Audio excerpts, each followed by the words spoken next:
Okay, we're ready? Yes, go ahead, please. Okay, my name is Cathy Lindsey, and I work under um, my business name of Evolutionary Astrology. And I've been doing readings, etc., since 1994. And I've studied with Jeffrey Wolf Green and Stephen Forrest and many, many books that I've read. And a little bit with Kim Marie also. Uh, so I was immediately drawn to evolutionary astrology when it first hit me that I was even interested in astrology. And that was in about 1991 or two, actually, after I had cancer surgery. All of a sudden, this all opened up, and I was guided to evolutionary and the soul part. And it's become a fascinating journey. And I'm going to be speaking about the summer solstice and full moon and the lunar eclipse, the solar eclipse, excuse me, and the equinox. And both of those are just within 9 hours of each other, so the energies are the same, basically, and a couple differences. And then I'm going to speak about the next eclipse we have, which is on July 4th. And that's the third eclipse in a row. We had one on June 5th. So we have an extra eclipse this year, the July 4th one, July 4th, 5th, depending on your time zone. And very, very important chart for the United States. And so I don't know if do you want to start with that one, or shall we go to the solstice? Okay, the solstice. Okay, so this is the summer solstice. And the summer solstice, of course, is a very, very important astrologically, but also astronomy-wise, portal that opens up at the solstices and the equinoxes. And it's very, very important, these portals that open up at the exact time of the solstice. And which is, depending on it's 5:48 Eastern time. And so your time zone adjusts. When the sun actually enters Cancer for the summer solstice, it opens a portal to the universe. And so it's like you can kind of become one with the universe and with the galaxy. And the important part is that there's evolutionary soul growth energies that come through that portal. And they'll be, guided with your guidance so that you get the correct ones, but it brings things into consciousness that's been down deep in your conscious that gets triggered by the universe or by the galaxy or by, a planet out there or whatever. And it also can activate your DNA. And the same kind of thing goes along with eclipses also, but we're talking about the solstice. So whenever the sun enters a cardinal sign, you have either the summer solstice is Cancer, winter solstice is with Capricorn, and you have the fall equinox, and then you have the spring equinox. Spring equinox is Aries. And so you have these major points that, as the earth was set up and the cardinal energy, that when we have an event like the summer solstice, it lasts until the next event. So the energies of this one will last until the fall equinox. And when we look at this one in particular, and we look at that Cancer sun, 00 Cancer, right, when it moves in for the solstice, that's very, very powerful. And when you notice also that the moon is only 5 degrees away in Gemini, and the north node is right one degree away from the sun. Vesta is also within the orb of the sun. But this little lineup with the moon and the sun and the north node is really important, because the moon being on the north node and ruling Cancer itself, which is the sun energy of the summer solstice, um, that is really given the energy and the push to move to that north node in Gemini. And that north node in Gemini, it's uh, to me what I believe is going on because of the nodes just switching, and because of the equinox chart, the spring equinox chart, which we're not looking at, but we did that earlier. That's the backdrop for the whole year. So that energy is in the background the whole year, kind of poking at you now and then. Um, uh, that eclipse was so, that equinox was very powerful because that's when the virus and COVID-19 was making a major impact on everything. I mean, it still is, a different arenas of it right now, but right then that's when we started to lock down. I mean, all these things were like happening, and we were inside, and the whole virus thing that happened was at the fall equinox. And so that chart is the backdrop. So when you look at this, well, the node was in Cancer, and it was like about 4 degrees or 3 degrees of Cancer, which is conjunct the sun of the summer solstice. And the node went into Gemini. And to me, that north node in Gemini is saying, okay, we need to act and take on the energy of like a child, take on the energy of innocence. And you need to ask questions. So when you have a little kid, or especially a Gemini kid, but a little kid normally, besides Gemini, they always are asking why. Why this, why that? I don't understand why. They're constantly searching for the truth by asking why. They're curious. They want to know, why are you saying that? Why doesn't this match?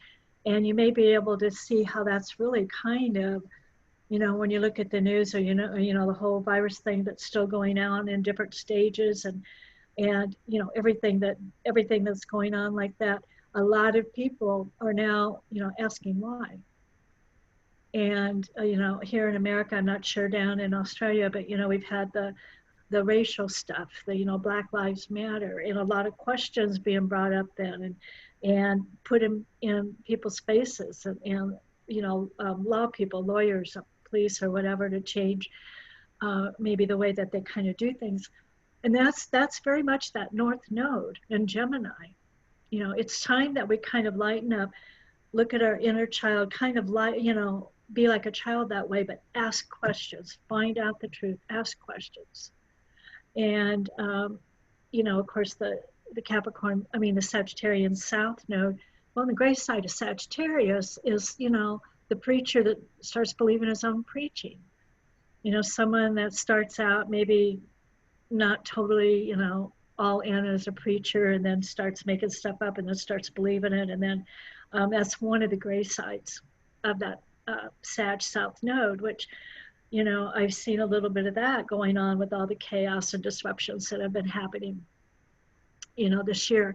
And so very much being triggered still, why, but at that Cancer sun right on top of it, and the moon in Gemini, right behind it by 4 degrees. Very powerful, very much. And even Mercury, that rules the Gemini north node, is in Cancer. And by looking at this, I'm like going, oh, well, probably the virus thing isn't quite over with yet, because we're still asking a lot of whys, and we're still asking a lot of questions, and we're still wanting answers. And it has to do with nurturing and the mother energy and health and healing, and that Cancer energy. And even getting used to that Cancer energy for some of us took a little bit, because I've always been kind of an active person. But through this lockdown, basically, that, we've been in up here, and I know all over, and I know, all over the world, different places, the new, I've learned that I don't have to feel guilty for relaxing and maybe watching a movie or a TV program or something. I used to feel guilty and had to do something. I had to have something going on. And I've learned that I don't have to do that anymore. I can really enjoy and relax, etc. So the eclipses, powerful points of energy. And, of course, they affect your chart within that, the degrees and the sign, wherever that falls in your chart. And some people say it lasts 3 months, some people say it lasts 6 months.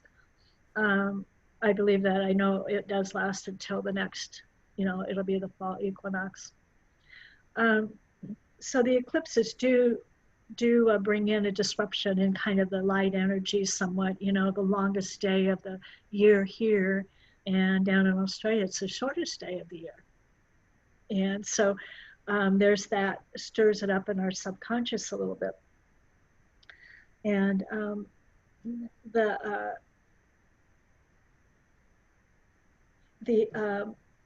summer solstice brings in, it's kind of a magical energy, I want to say. More so than at the equinoxes. There's something about seeing Stonehenge, with fairies and everything around it and that kind of thing, which they many times, refer to as that way. And I get a kick out of it, and all the flowers are blooming. And it's, again, when we look at this, we have the polarity point, of course, of Pluto and all of its neighbors there, our whole little group, basically, is in Cancer. So that Cancer energy is very, very, the universe is very, very much interested in that Cancer energy. And the opposition to Mercury is within 10 degrees of Pluto, so Y could be a wide opposition there. And that polarity point, though, in Cancer, again, has been intensifying the energy that we were almost forced into with the virus, where we had to be home and we had to be with family.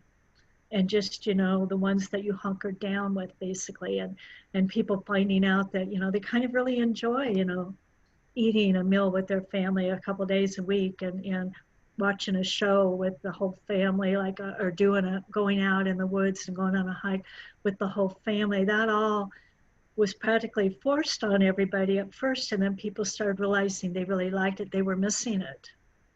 And that's why the universe got kind of pissed. And so, the virus came along. This summer solstice is accenting that a lot. And so, like I said, the polarity point of Pluto actually is within 10 degrees of that Mercury, and pulling all that in. But the important thing is it's in that Cancer energy. And so that is a huge, as we know, a huge message to get into that Cancer energy. We have Mars in this chart, and Mars has become kind of a trigger here in the other charts too, which I'll talk about when we bring those up. But Mars is, it's squaring. It's coming up here, and it's squaring, well, kind of a little widely, but the arena of the Mercury up there in the Cancer. Of course, it is activating a lot of, it's actually, squaring Pluto. And, well, no, excuse me. It's not squaring Pluto. It's squaring the nodes. That's what I meant to say, excuse me. It's squaring the nodes. And you can bring Neptune in there too.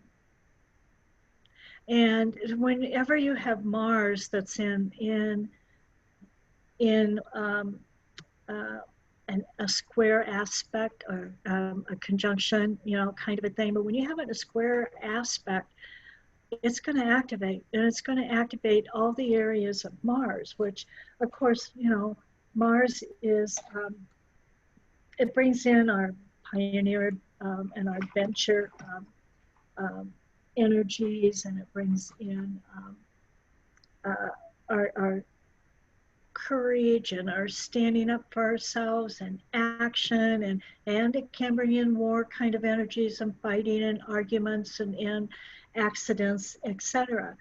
And so when you have that squaring, a pivotal point like the summer solstice, that's very important. I mean, the nodes, which is part of the summer solstice, actually. Um, you know, it's it's kind of like it's going to go one way or another. I mean, so you want to pull on the high energies of Mars, which of course being in Pisces, so bringing a lot of the spirituality and meditation and that kind of thing over aggressive action, because it could go either way. And of course, we want it to go to the high end. And the high end of Pisces is meditation, working with angels and guides, high creativity, kind of the beauty in that area. And of course, Neptune's been in Pisces for several years now. But with Mars there, squaring the nodes, and the nodes attached to the solstice sun and moon, actually, it's a real pivotal energy.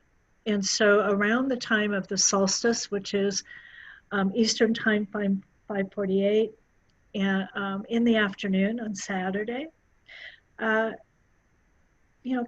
of watch it or do a little ceremony, around that time to bring the energies in of the summer solstice. But it's like, when you listen to the news the next day, don't be surprised if something kind of wild happens.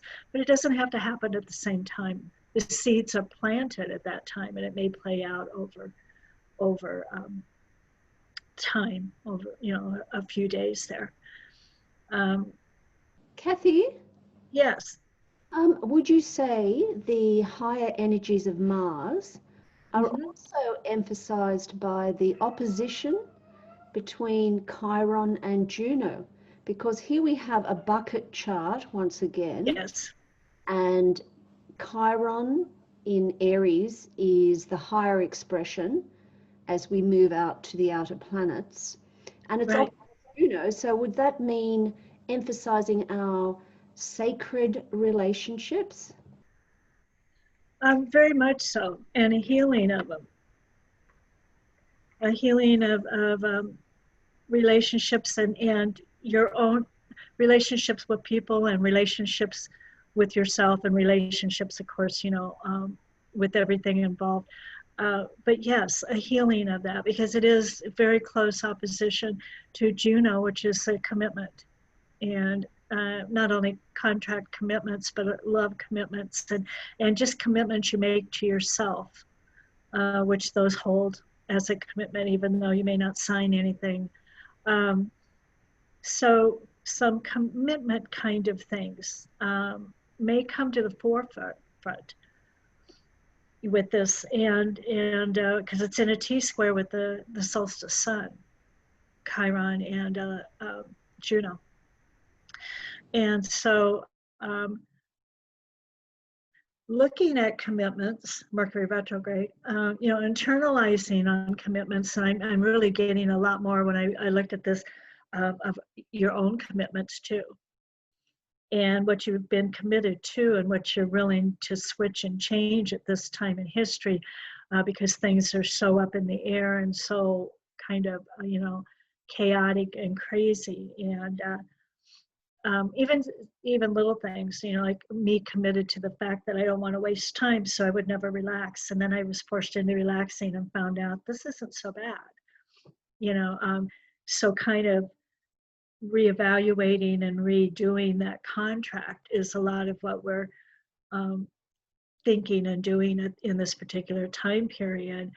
And with Mars actually ruling the Aries, Chiron, and Juno at this particular time in Pisces, that ability to go in and meditate and listen to what you're hearing, etc., for guidance, and what it is you need to release, and what it is that we need to reevaluate, and what do we need to add to our contracts and our commitments, and what do we no longer observe or no longer feels good with a lot of our commitments and contracts, that we can make those changes now.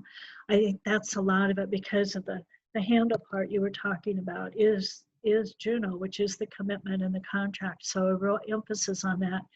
And now that Mercury is retrograde too, and that's another reevaluation. So a lot of going over commitments and contracts. And the commitments don't have to be like out loud. They can be a commitment to yourself. So a lot of yeah. I just want to say thank you, because I just think what you interpreted then was just brilliant and fantastic. I love it. Okay. Hey, carry on. Thank you. Yeah, so very, very important chart. It's one of those that you want to continue to kind of look at for the next few months. These charts, when I see them, I refer back to them, and especially the spring equinox chart, the astrological new year. And this one that's going to be very active and working with the astrological new year chart, actually. This one and that one are two charts that are in the background all the time. And this one will be strongly for 3 months too. And the energy will be there. The energy will be like poking at you or whatever, so that it's not like, okay, solstice is over, that energy's over, go on. It's in the background. And so it's going to keep activating.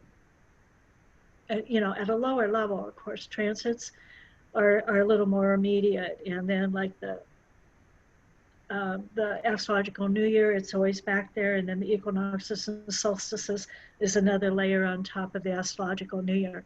So it's like these charts don't really go away. The energy doesn't really go away with the solstice, equinoxes, and the astrological new year. Those charts are always triggering, pushing your buttons, poking at you a little bit in the background. So if you kind of have them around, it kind of, you can kind of see that a little bit.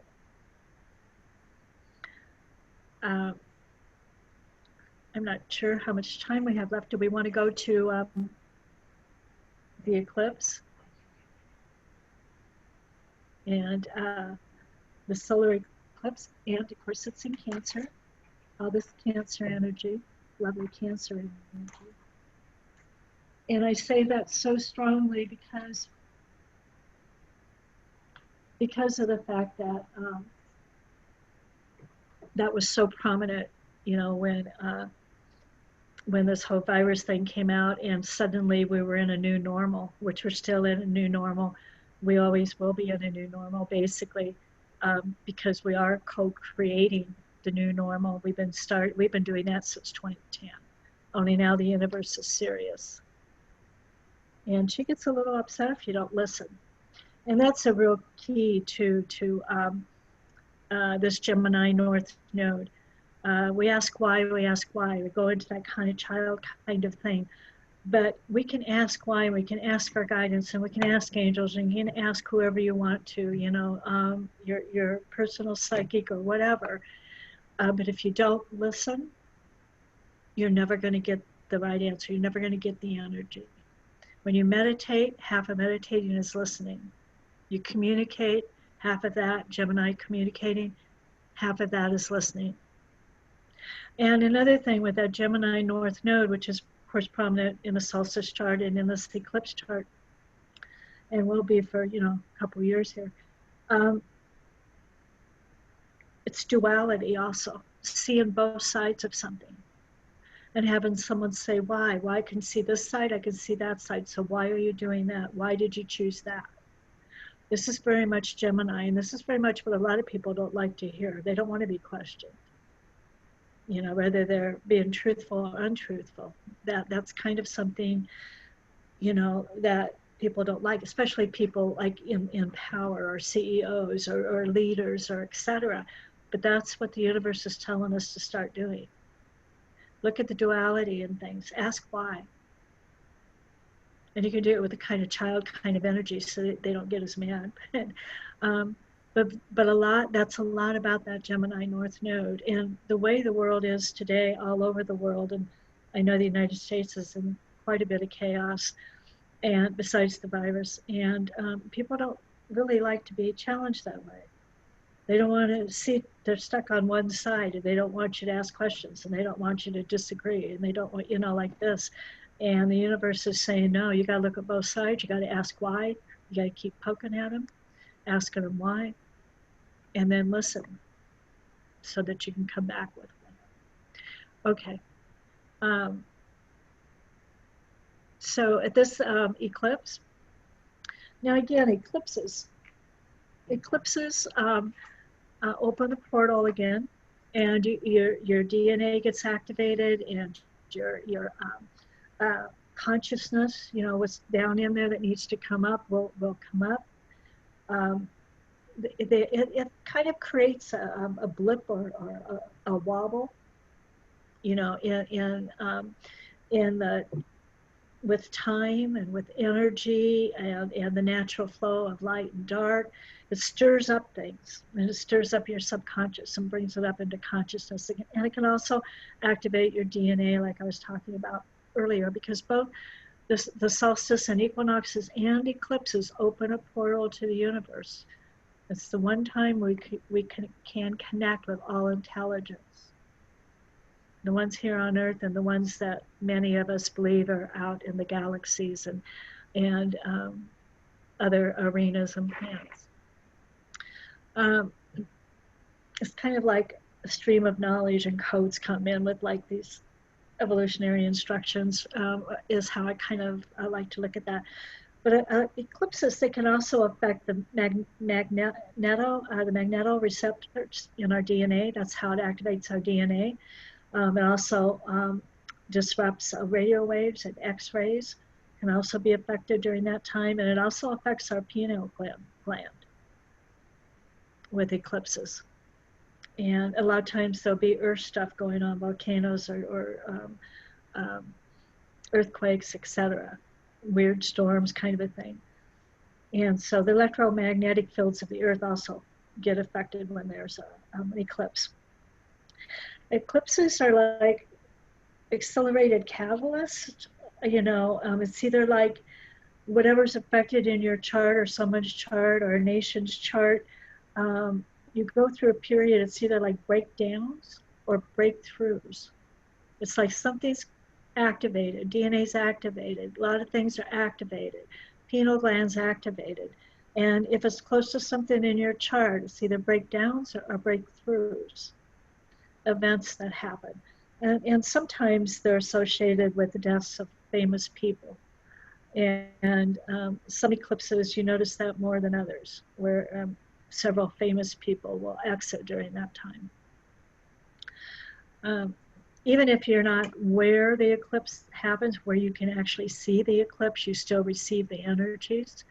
And like if it's at night or you're asleep, just ask your guidance, of course, just to give you what it is that you need.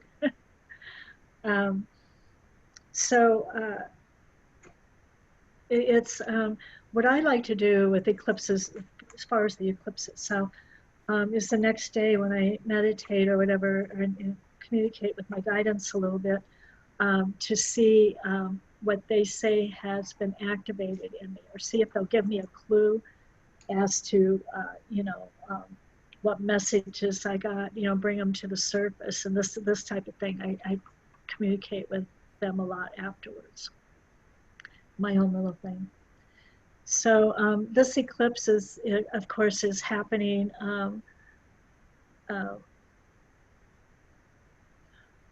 in the third house here, the very active third house, with everything in it, including Mercury, and then the eclipse itself.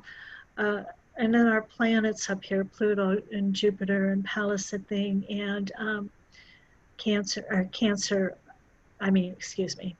Saturn in Aquarius. But it's in the orb of that whole group. I call it my group, and it makes me think that maybe it'll like that and not treat me so bad. I have all of those sitting on my natal sun. So it's been quite a ride. It's not over. But anyway, so the energies of that group, because they're so close and they're all together, including Saturn, that is in Aquarius, those energies you can really see in the world right now because they all are in Capricorn.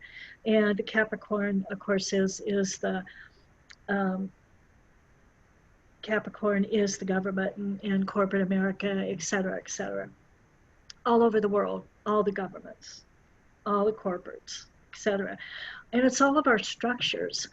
And over these last few years, we have seen structures changing out here.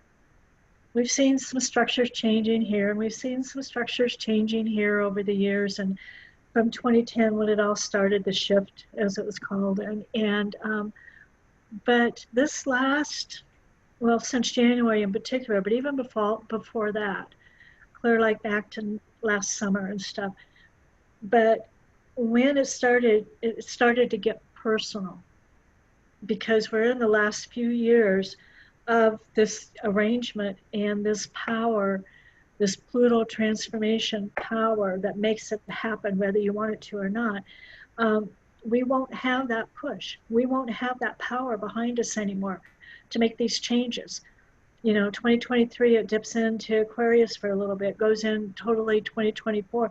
That's not very long, considering how long, it's been in Capricorn. And so the universe is getting more serious, and now it's affecting our personal structures, our schools, our jobs, the new normal. What's that look like? Well, we're not quite sure yet. The new way we go out to eat, the new way that we go to to like the Civic Center and watch a Broadway play or something, or a concert that we haven't been able to do yet because they haven't figured out how to do it in the new way. Or at least here, we still can't go see those things. They're loosening up on some of it. But what I'm saying is this is now affecting us personally. And that's where the polarity point of Pluto is over there. That's our Cancer stuff. It's affecting our homes. It's affecting our jobs. It's affecting how we relate with our families. CEOs that never had a meal, basically never had a meal with their whole family because they were always at work and got home and the kids were in bed. And the weekends were all partying out, nothing with family. Well, suddenly, all those structures have been transformed, the opposition of Pluto, polarity point there in Cancer. Along with the Venus, along with a virus. So there's real messages in these energies, with everything being energy. And when you can see it in the chart like that, then you can see it in your life. You can see how this all connects. And people say, well, you can't predict that. Well, no, I'm not predicting. I'm telling you what the energies are. It's your choice. It's your choice what you do with them. But very, very telling here. And when there's that eclipse and, all those those things that I said, how the eclipse affects people and their DNA and their, pineal gland and the plates in the earth, etc., you realize this is nature power. This is natural power of the earth and the sky as above, so below. It's all connected. And so it's quite powerful. And when this is happening at a new moon too, which is a new beginning to start something new, which you can see in these, which we are, we're not quite sure how we're doing the new, but we know it's never going to go back to the way it was totally. Thank goodness, really. And when I talk about home and the mother energy and the nurturing and doing a family game or hike or bicycle ride on the weekend and eating at least so many meals at home with the family, real family orientated, that's Cancer. But also that's the big mother, and also the earth is the big mother. So again, taking care of the earth is becoming very, very important. People are spending more time out with the earth because they never gave themselves time. They were work. That's the gray side of Capricorn. South Node. Ego, work, got to make money. Go to work at 7 in the morning, come home at 9 at night, kids are in bed, that type of a thing. And the universe is going, no, no, we need to head to this Cancer. And and and like I said, now that the node is switched into Gemini, it's the asking. It's asking why. Why are you doing that? I can see both sides, the duality. And and do it if you do it kind of in a childlike energy, people don't get as mad as if you just went up and said why, kind of a little more forceful, which is part of that.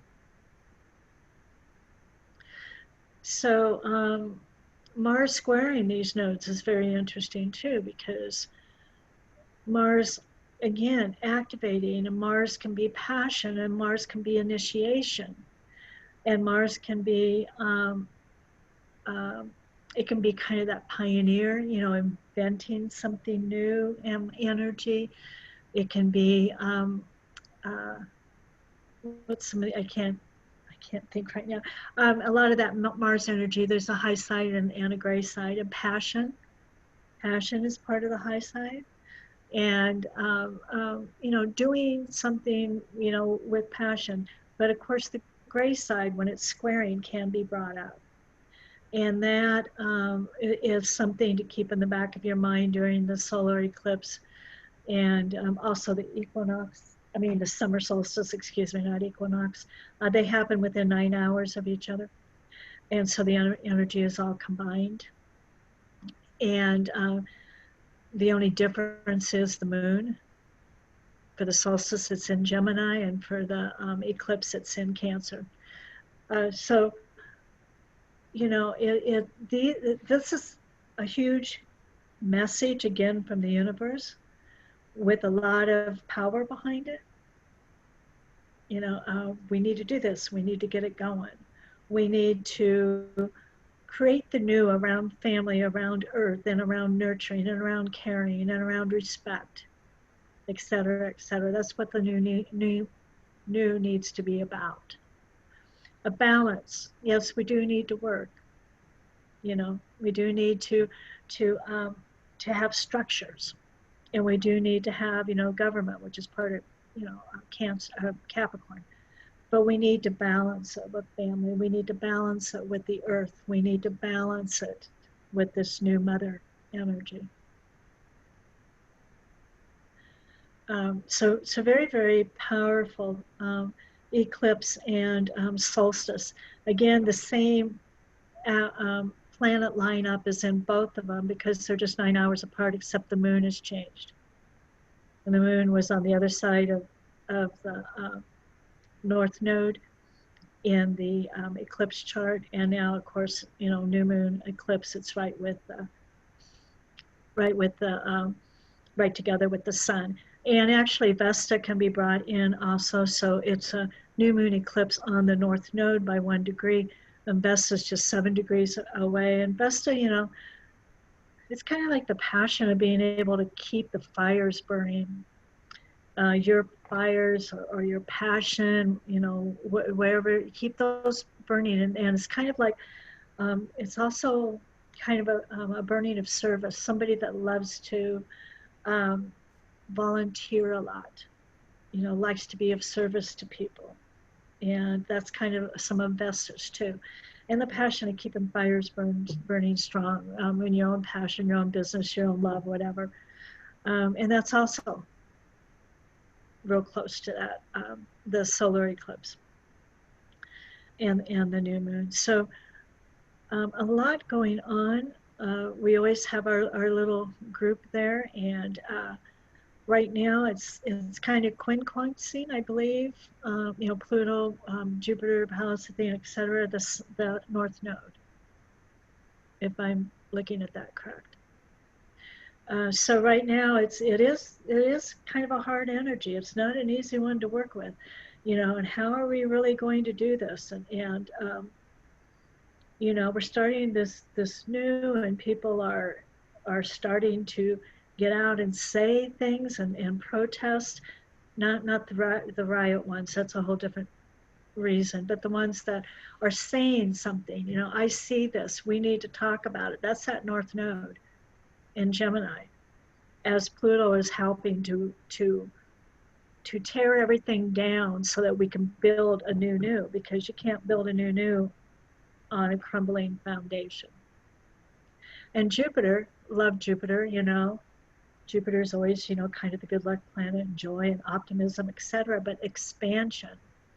So Jupiter's going to expand any energies that Pluto's bringing out, or that you're letting happen in your own life. You know, if the transformations of Pluto, and letting it, like I said, letting it in your own life. You don't always realize it until it's happened a little bit, but honoring that, those of us that understand what Pluto does.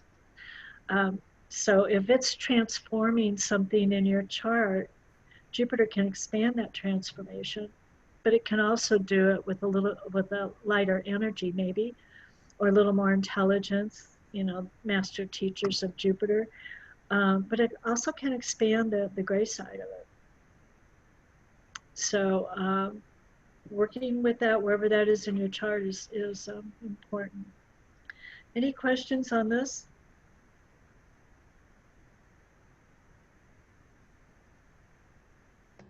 Yes. The ascendant is Taurus, ruled by Venus. So this is a chart for Washington. Does this affect the whole of the USA? And would you say it affects the whole world, this particular chart? Yeah, well, the whole eclipse, of course, and the new moon affects the whole world. And with this being in Washington, D.C., and, you know, the United States being a major power, that, you know, countries know, a lot of people, you know, it's a major force, like, in the world. Yeah, so it will, the energies will affect the world. And uh, a lot's based in Washington, D.C., you know, and like the stock market is in New York, but it would be um, the same Eastern Daylight Time kind of thing, as it goes straight down to Washington, D.C. Uh, you know, and of course that's where the stock market is, etc. And so, and that affects the whole world. So yes, I would say it would affect the whole world. And with Uranus and Taurus, you know, one of the things that we have seen with Saturn's little dip into Taurus, and you know, I mean, not into Taurus, excuse me, into Aquarius, which Uranus rules Aquarius, is that has the structures that Saturn was concentrating on. I mean, it still is, because it's still in Aquarius, has been, as we have seen, we didn't know this before, but because of the virus, has seen structures changing for the good of the community, for the good of your little tribe, your home, the community, and for all humanity. We've had to kind of pull together. Um, you know, with the virus thing, the structures there have switched. And that's a little peak of when Saturn, because Saturn's, you know, rules Capricorns, about the structures too, of the government and everything. Structures had to be changed all of a sudden. Businesses were closed down. You know, schools were closed down. Structures were changed. And Saturn in Aquarius. And then on July 1st, it moves out of Aquarius and back into Capricorn, you know, until December 17th or 19th. But that gives you a little picture of Saturn in Aquarius. And Uranus ruling it from Taurus is more about your home, your land, you know, your creativeness. It's ruled by Venus, and very creative, Taurus is, but very creative also with the earth. And our interior decorators and hairstylists and are majorly, they usually have a major aspect in their chart in Taurus. And so yeah, Yes, yeah. I just said thanks, Cathy. Uh, could I say something? Yeah, I was just going to say that the ruler of the ascendant is Venus in the second house, and at first I was thinking of instability around, like, let's just say money, yeah, finances. But then I think in the second house it's more about stability, and that Venus is retrograde, and it's yes, ruled by Mercury, which is retrograde. yes, So it's a revisiting, something starting anew. This whole area, newness coming to this area, but right. and stability, but also a revisiting of these issues. Yes, Uh-huh. yeah. You're right. That is in there, and again, it's in that Gemini, and so we're seeing a revisiting of this, and we're also seeing, money-wise, second house and Venus also associated with money. The questions being asked Gemini. Okay, so how am I going to feed my kids if my business has been, shut down? How's the stock market going to pay me? And it's been up and down and up and down. A lot of these why questions, as far as like, the stability of money and resources and how you put food on the table and a roof over your head there in that second house. And then of course with Mercury also retrograding, it's in Cancer, so it's about the home and the house and the land, etc., and ask the questions about the money and how to survive during this kind of chaotic time. Did that answer your question? Yes, you always add such great additions to my thoughts. Thank you. You're welcome. Do you want to take a quick look at the fourth? Yes, here we are, the lunar eclipse. I gotta find my chart.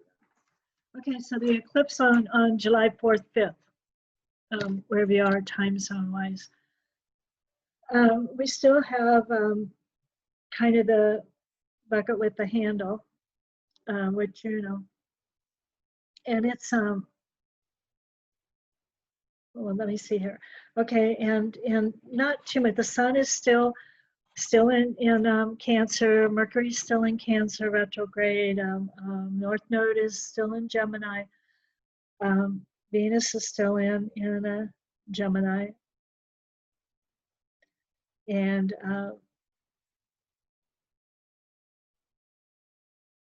when we have Mars and we have Chiron, and they're squaring this eclipse. So we have the warrior energy, if you look at the gray side of Mars there, and the healer squaring this eclipse that's happening on July 4th here in Central Time or whatever, July 4th, 5th, around the birth date of the United States. So I found it very interesting because things are so kind of volatile and a lot of people are using a lot of courage, and by volatile, it's kind of like sudden things can kind of happen, and it throws people, of course, into fear. And we got to keep out of the fear. And I'm sure some of my friends are tired of me hearing this, but I always say it whenever I get a chance. Don't don't put the words all and everyone before something, like all Democrats or everyone, down in Australia kind of a thing. And they do that so often. And then they'll wrap it with, energy that's not so good energy, bickering energy or hatred energy or fear energy or something. And then everybody that they've included, because they say everybody or all, gets a shot of that energy, even though they may be innocent of whatever it is that the person is doing. That everything being energy, that shooting out of the energy that is volatile right now. It is scary energy. It is, the energy is very kind of scary, chaotic, and volatile, but they're only making it worse. So not all people of color, not all policemen, not all Democrats, not all people, say in Australia, not all.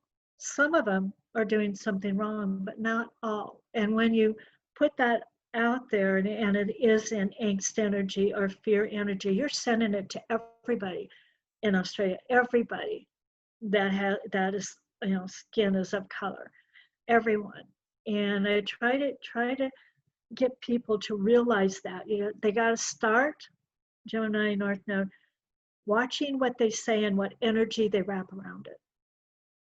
If we're going to get out of this fear, we're going to get out of this scaredness and everything, and kind of volatile. Somebody does something and someone wants to turn around with a gun or something like the old West. We got to stop grouping people and surrounding them in fear and undeserved energies. And that is really, really pivotal with this Mars Chiron squaring this eclipse on July 4th. And Chiron is the healer. He wants to heal all this. Mars can bring in the courage to heal it. Mars can bring in the action ability. The difference with Mars from one side to the other was here in the United States, the marches, on Black Lives Matter, and the peaceful protesters, which we're allowed to do here, peacefully protest and put out there the information we want people to hear. And then the rioters that started looting and everything, and then guns are flying and this kind of a thing. Mars can activate both of those. Mars can activate somebody to take action and say what they need to say in a peaceful demonstration, and it can go on the other end into a volatile action, and it can happen quickly in Aries. And so, and I'm talking the United States because I have good examples there, but this is all over the world. This is happening all over the world. And so, and Chiron wants to heal that. And so it's very, very important to watch what you say and watch what energy you wrap it in, and don't say, oh, because I hear this all the time, all the Democrats, all the Republicans, and I'm going, no, that's not it. That's just a label. That doesn't mean anything, and but when they include everybody that's registered that, or everybody gets that, and I don't want that energy sent to me every day. And it's like, no wonder sometimes I wake up and I'm angst or I'm angry or whatever, and I don't even know why, besides the transits, etc. A lot of it is that you're getting, shot energy to you that you don't deserve. And then it brings up the fear and it brings up the angst. And so this eclipse is very, very powerful, and Saturn has moved back into Capricorn at this eclipse. So we have the ruler again of Capricorn, the government, sitting with Pluto and sitting with Jupiter, sitting with Pallas Athene, the female warrior. And actually the moon also, which brings it into the eclipse because it's 10 degrees. And when there's a powerful conjunction like that with all that energy, I'll go out to 10 degrees for a conjunction, because the energy, it's too hard to stop that kind of energy. And so I'll pull the moon in and pull in the eclipse to that. I don't give it as much power, but I'll pull it in, because energy's energy. You can't tell it to stop at 22 degrees. It's going to keep billowing like Playpen, in Peanuts cartoon, that little cloud of dust that was always around it and kept expanding. So we also have Neptune that's widely squaring the nodes, the Sagittarius, and the Mars and the Chiron squaring the moon and the sun, the eclipse itself. And Uranus is playing in there. It's actually trining the moon, which is a nice aspect. It will bring in more of a focus on the group, on the community, and on humanity. And community especially, throughout the world, had to go through sudden changes with this virus thing. And so part of Uranus and Taurus, your land, your home, your etc. And your food. Look at the whole food chain became very crazy, part of that Taurus. So the interesting thing with this eclipse, you know, a few of the planets had changed from the other eclipses, but not a whole lot, is when you put it around the chart of the United States. You have that one there, Linda? Okay.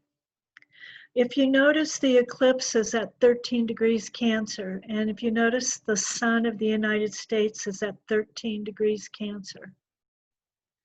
So this eclipse on July 4th, 5th, which is like on the birthday of the United States, is landing right on the sun of the United States. That alone is very, very powerful signature. At the same time, and they're all kind of conjunct, but Mercury also is affecting Jupiter and Venus of the United States. And the North Node is transiting that, but that 7th house, one of the meanings of the 7th house is open enemies. So for the United States, all of our enemies that we still go and visit and talk to, and China or Iran or you know, any of the countries where, you know, it's a little kind of, we kind of like each other, we don't, we'll be diplomatic kind of a thing. They're really kind of a hidden enemy. That's all represented by the 7th house. And this eclipse is right on the sun of the 7th house. I mean, right on, of the United States. At the same time, the sun of this eclipse, and Vesta is also right there at 13 degrees, is squaring Saturn in the chart of the United States. Saturn ruling the government. In the 10th house, the public house. But thank goodness it is in Libra. That kind of hopefully will bring in a way to balance things, you know, kind of be the peacemaker. And then that's squaring, widely squaring Pluto. And if you look at the chart, of course, the United States is in its Pluto return with Jupiter there, etc. And Saturn really close out of sign to actually the south node of the United States. And interestingly enough, when you look at that south node of the United States, that's being widely triggered there. It's in Aquarius, which is the group, it's the community, it's humanity. It's all the people in the United States, Aquarius, south node. Huh. What has the United States not gotten right about how it treats its people? And it treats many of us very, very nice. But over the years, there's been ones that haven't been treated quite so nice, you know, like those of color, as we refer to them now, and women. We had to fight for our rights for you know, a long time, and all of that kind of thing is really actually represented in that south node in Aquarius. Cathy? Yeah. Would that also be represented by the USA's natal Saturn square Pluto? We have Saturn here squaring Pluto, Yeah. Pluto being the sign of race, Capricorn being the sign of race, and Saturn representing race, and also Yes. Libra for women, and Capricorn, a feminine sign for women, I guess. Yes. Yeah, yeah. And it's a locomotive chart, the USA. Yes. And so that's the main kind of aspect, you know, that is kind of like a bottom line for the USA to come to terms with this racial issue. Absolutely. Absolutely. And we're at our Pluto return, and there's actually a cardinal grand cross, basically, you know, with Pluto, and it comes over squaring Chiron, and then, you know, squaring all the Cancer stuff up here, Mercury. And and then pulling Saturn in, little white, I mean, there, but it still can pull that in. So we're really at what I refer to as a soul in crisis. And, people get charts like this and they're usually going through major stuff and they're a soul in crisis. But right now, the United States is a soul in crisis. And at its Pluto return, and up there with Saturn playing in with it, and then this eclipse activating, I mean, by degree, right on the sun of the United States, and pulling in Jupiter and Venus there, and then of course transiting Mercury comes in and pulls them in too, pulls it right into the to the eclipse and etc. as the eclipse activates. Venus is activating Uranus, and that's nice. The natal Uranus of the United States. And that's kind of a nice one. But a lot of this chart, when I started looking at this, I was like, oh my God, we need to really watch what is happening during this time. And again, it's the energy. Everything is energy. All the planets are energy. The Earth is energy. We're energy. Everything is energy. So, we have. It's like, here the United States is in crisis, and of course all of that is squaring Eris, and the Pluto stuff, and that brings in the chaos, and that brings in a lot of the other things that's been happening out there. And I'm not trying to sound gloom and doom or nothing. It's like, be aware and really watch what you say. Gemini North Node. Watch how you phrase things. Watch the energy you wrap it in. Because there is a lot of fear here. And when people see things from all over the world with, acting the way we're acting right now in the United States, as far as everything that's happening, and Black Lives Matter, and accusations here and there, and people are getting shot, and then everybody, we had to close down, and then we because of the virus, that all came in, everything's changing, everything is new, and people around the world see that too, and they become a little afraid and in a little bit of fear, because the United States has always been a pretty powerful country to kind of depend on. And right now it looks like we're kind of falling apart. We're a soul in crisis.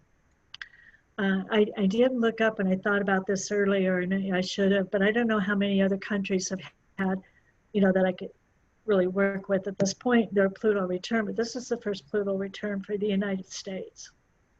And we were in a revolution when the United States was founded, and we're in a revolution now. So, with that Pluto in Capricorn in the second house of how you put food on the table and a roof over your head.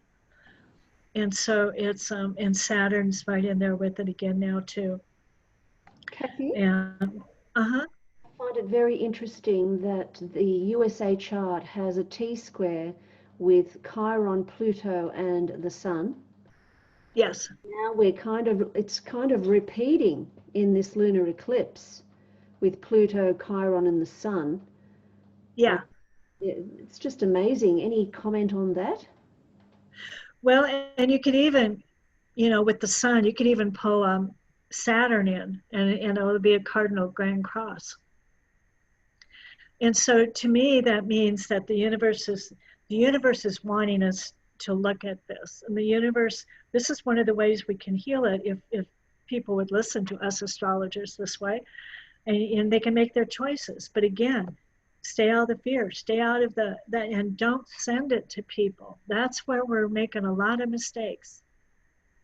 Send that to everybody, and they don't know where it's coming from. And then you got this cardinal grand cross, so they're all activating each other in the United States chart by this eclipse. They're all getting activated. And,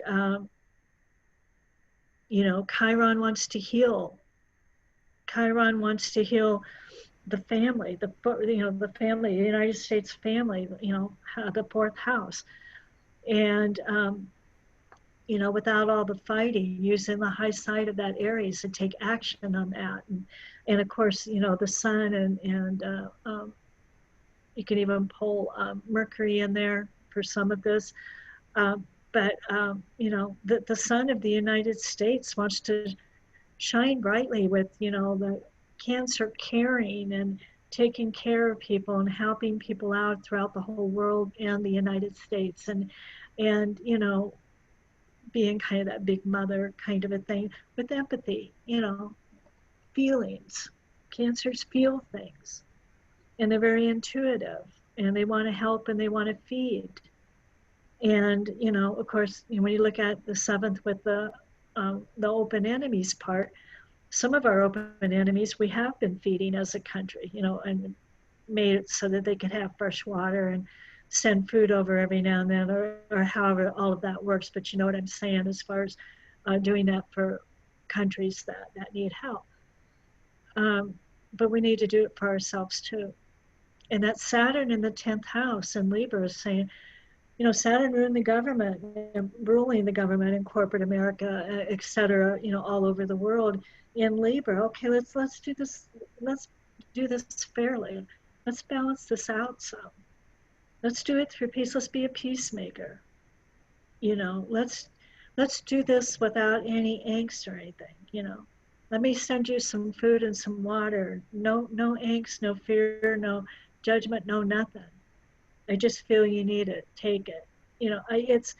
And they're all kind of working together there in the United States chart. And then you come in with this eclipse, this powerful eclipse right on the sun of the United States, along with everything else, but squaring Saturn and squaring, in the opposing, the Cancer energy, Cancer Capricorn energy there, the Pluto at the Pluto return.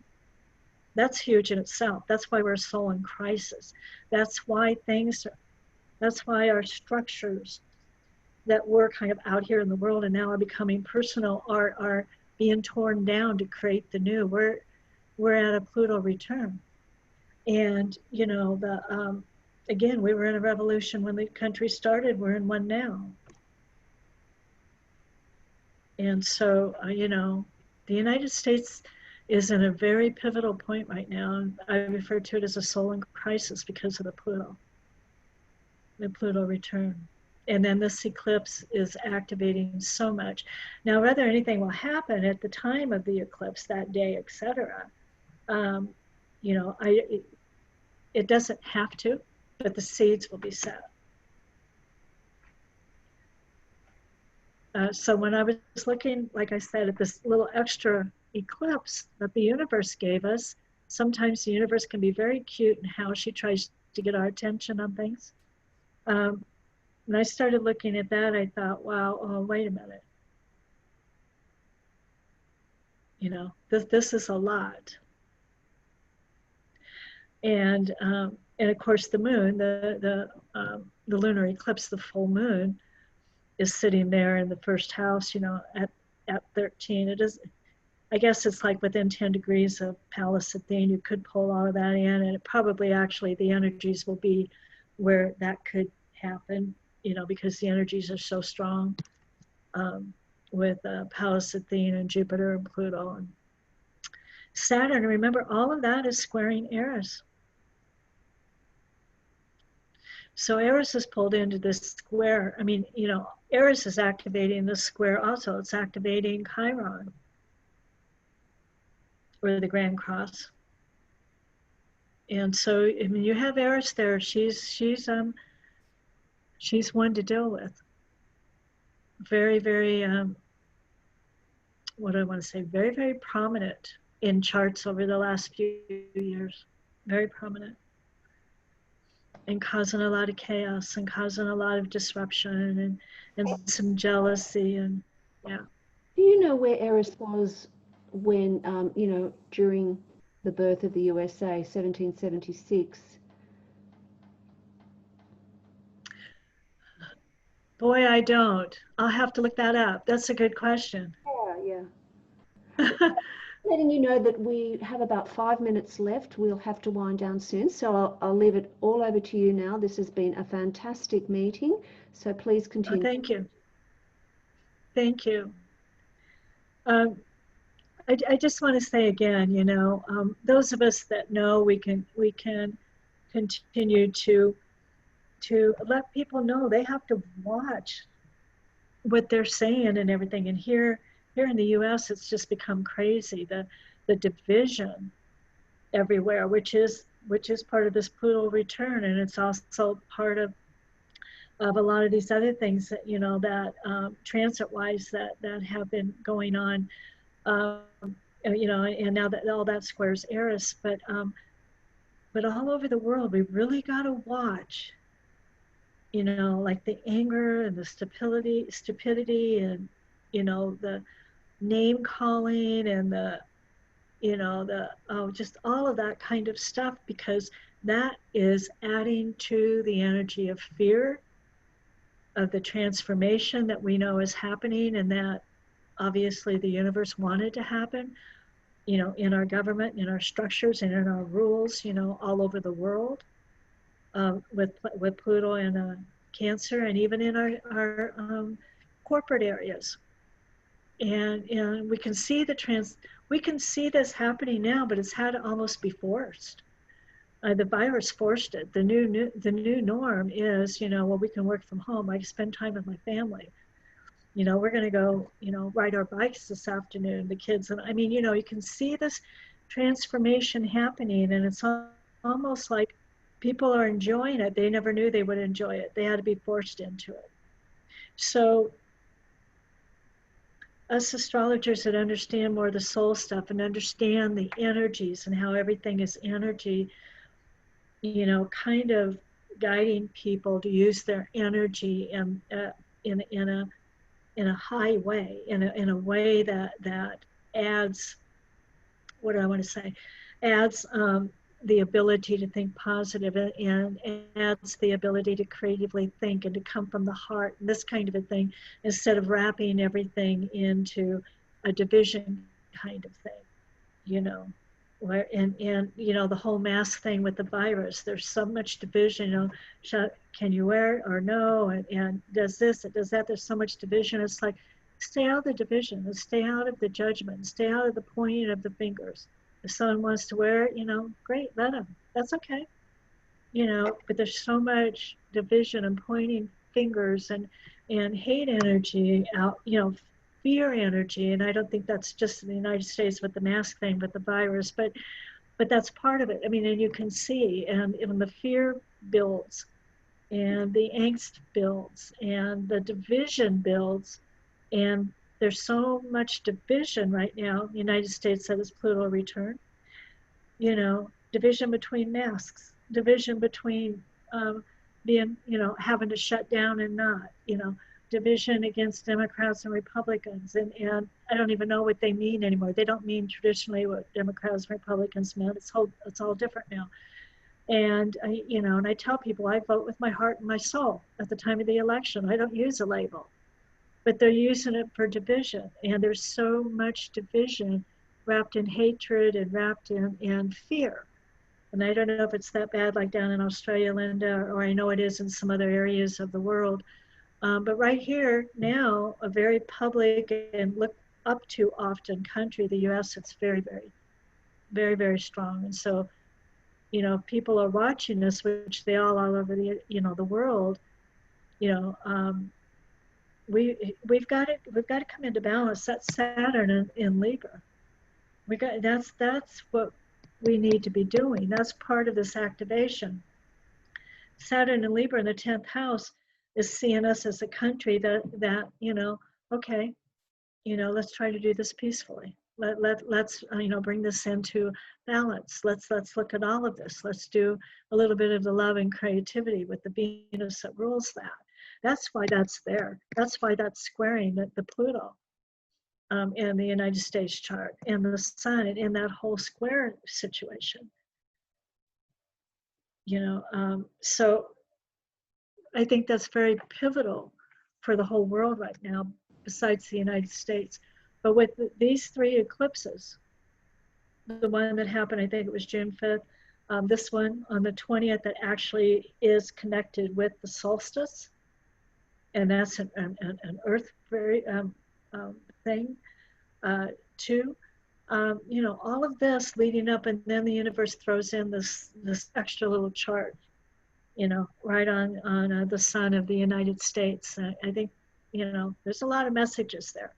So thinking positive, putting that energy out there. Yes, Cathy. Well, it's happening here in Australia as well, and I think it's like a ping pong effect. It's just reaching out to the whole world. It's everywhere. Yeah, it's Everywhere. everywhere. It's like Yes. collective.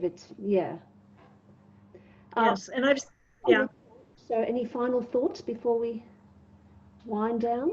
Um, no, just stay positive, and the fact that we know about these energies, we can navigate them better and help other people navigate. Yes, exactly. Thank you so much. You're welcome. Let's thank Cathy Lindsey, everyone. Thank you.